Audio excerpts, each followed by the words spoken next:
నిన్న big boss episode గురించి నేను మాటలు మాట్లాడదాం అనుకుంటున్నాను. శ్రీజ తరఫున కళ్యాణ్ ఆడాడు కదా, ఇది పైపు పెట్టే టాస్క్. అది శ్రీజ అసలు పవన్ కళ్యాణ్ని ఎంచుకోవడం నాకు కరెక్ట్ కాదని నాకు అనిపిస్తుంది. ఎందుకంటే పవన్ కళ్యాణ్కి ఈ లాజిక్ లాంటి గేమ్స్ ఆడడం తనకు సాధ్యం కాదు. సో డీమన్ పవన్ ఆడతా అని చెప్పేసి అన్నాడు, కానీ డీమన్ పవన్ ఆడినా కూడా విన్ అవుతాడన్న ఛాన్స్ అయితే చాలా తక్కువ.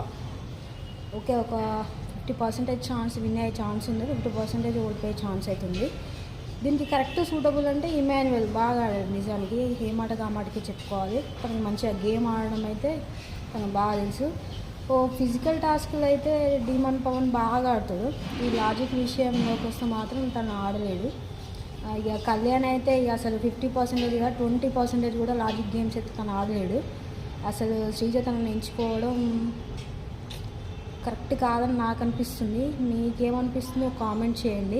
ఆ గేమ్ అయిపోయిన తర్వాత డీమన్ పవన్తో రీతు చౌదరి ఒక మాట అంటుంది, అది కరెక్ట్ వర్డ్.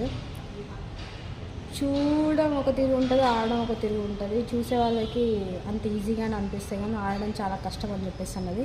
ఎగ్జాక్ట్లీ అది ట్రూ వర్డ్, నిజం. అది చూడగానే అది చిన్నగా అనిపిస్తే చాలా ఈజీగా ఉందేమో అనిపిస్తే, కానీ ఆడేటప్పుడే తెలుస్తుంది అది ఆ గేమ్ ఎంత కష్టంగా ఉందనేది. ఆడవాళ్ళకి మాత్రం తెలుస్తుంది.